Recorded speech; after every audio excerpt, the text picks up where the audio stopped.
आज फिर हम लोग एरर्स ऑफ देयर रेक्टिफिकेशन के बारे में पढ़ेंगे। जैसे मैंने आप लोग को बताया था कि हम जब ईयर टू ईयर अपने अकाउंटिंग प्रोसेस को फॉलो करते हैं तो उसमें हमसे कुछ तरह की गलतियां होती हैं। कुछ प्रिंसिपली मिस्टेक होते हैं, कुछ न्यूमेरिकल मिस्टेक होते हैं।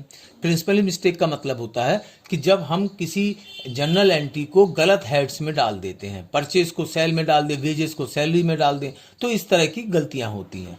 तो इनको सुधारने के लिए हम लोग जिस रेक्टिफिकेशन जनरल एंट्री बनाते हैं तो उसी को हम लोग रेक्टिफिकेशन ऑफ एरर्स कहते हैं। तो जब आप फॉर्मेट बनाएंगे कॉपी में तो इस तरीके से हॉरिजेंटल बनाएंगे, कॉपी के पेज को 4 हिस्सों में बांट देंगे। एक तो ट्रांजैक्शन को लिखने के लिए, दूसरा रॉन्ग एंट्री कि उसने गलती क्या की, तीसरे में राइट एंट्री यानी क्या सही होना चाहिए था, और तीसरे में आपका रेक्टिफिकेशन होना चाहिए यानी सुधार के वो क्या हो सकता है।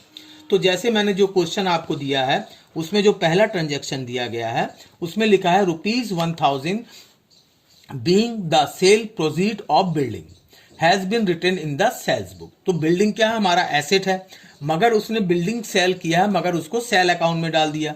दैट मीन्स उसने गलती क्या की कि उसने रॉन्ग एंट्री बनाई, cash account debit to sale account. कितने की बिल्डिंग, 1000 की। तो ये मेरा क्या बन गई, रॉन्ग एंट्री बन गई। अब एक्चुअल में वो राइट एंट्री क्या होना चाहिए था कि cash account debit to building account होना था, 1000 एंड 1000। अब ये रॉन्ग एंट्री हो गई, उससे हमको सही एंट्री ये बनानी थी। अब इसको हमको रेक्टिफाई करना है। तो हमारा जो कैश अकाउंट है वो तो सही है, दोनों डीआर में है, मगर सीआर में बिल्डिंग की जगह सेल हो गया। तो अब मुझे सेल को क्या करना है, रेज करना है, हटाना है। तो जिसको हटाना होता है उसको हम अपोजिट साइड में, जैसे हमारे पास डीआर और सीआर है, तो डीआर को अगर रेज करना है तो उसको सीआर में डाल देना, सीआर को अगर रेज करना है तो उसको डीआर में डाल देना। तो सेल को सबसे पहले मैं क्या कर दूंगा, डीआर में डाल दूंगा। तो सेल अकाउंट डेबिट किसको लाना है, बिल्डिंग को, तो उसको टू बिल्डिंग कर दूंगा, 1000 एंड 1000। तो इस तरह से मेरी ये रेक्टिफिकेशन एंट्री बन गई। क्लियर। सेकंड एंट्री दिया, machine purchase ₹2000 posted in the repairs account. तो अगर अब मैंने एक मशीन खरीदी है और उसको मैंने कहां डाल दिया, रिपेयर्स अकाउंट में डाल दिया है, तो इसकी रॉन्ग एंट्री इसने क्या कर दी, repair account debit to cash कर दिया है। कितने का, 2000 का। अब ये उसकी रॉन्ग एंट्री हो गई कि उसने मशीन परचेज की बट उसको रिपेयर में पोस्ट कर दिया। अब उसकी करेक्ट एंट्री क्या होनी चाहिए, इसकी करेक्ट एंट्री है machine account debit to cash account. तो ये इसकी करेक्ट एंट्री है हमारी। अब इसको हमको रेक्टिफाई करना है। जब रेक्टिफाई करते हैं हम लोग तो अगेन वही करेंगे, हमें किसको रेज करना है, रिपेयर को। तो रिपेयर कहां चला जाएगा, सीआर में, मशीन को उसके प्लेस पे ले आना है यानी डीआर में। तो machine account debit 2000 to repairs कर दिया मैंने, तो ये 2000, ये रेक्टिफिकेशन एंट्री बन गई। इसी तरह से मैं अगर अगली एंट्री को देखूं, furniture purchase for ₹3000 debited to purchase book. अब अगेन उसने क्या गलती की, फर्नीचर परचेज किया मगर कहां डाल दिया, परचेज। परचेज मतलब रॉ मटेरियल से रिलेटेड। तो इसकी जनरल गलत एंट्री क्या कर दी उसने, purchase account debit to cash कर दिया। कितने का है, 3000 का।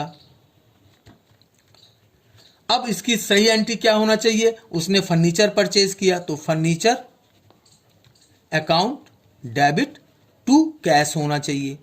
अब इसके हमको रेक्टिफिकेशन करना है, तो रेक्टिफिकेशन करना है तो हमें क्या चाहिए, फर्नीचर डेबिट में चाहिए। तो फर्नीचर को मैं कहां लिख दिया, डेबिट में लिख दिया। फर्नीचर अकाउंट डेबिट कितने से, 3000 से।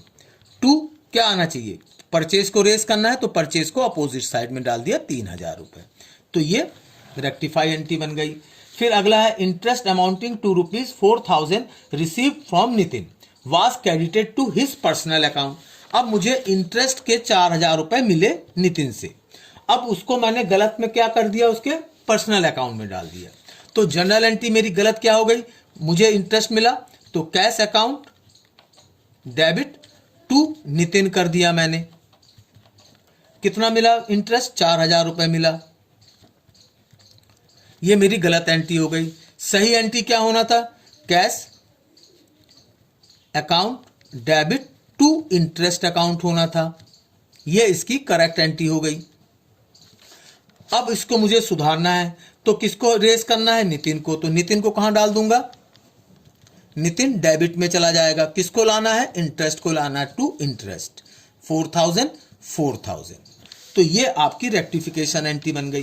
तो इसी तरीके से हम लोग क्या कर सकते हैं, अपने एंट्रीज को रेक्टिफाई करते हैं। तो अभी तक जो हम एंट्री देख रहे थे इसको डबल साइड कहते हैं। डबल साइड का मतलब होता है कि डीआर और सीआर दोनों, जो रेक्टिफिकेशन में डीआर और सीआर दोनों आ रहे हैं, तो इसको डबल साइड इफेक्टेड रेक्टिफिकेशन कहते हैं। अब अगले क्वेश्चन में हम लोग क्या देखेंगे? Single side affected. Single side affected का मतलब होता है कि जिसका दोनों साइड, मतलब एक साइड इफेक्टेड हो, दूसरा साइड में कोई असर ना पड़े। Thank you.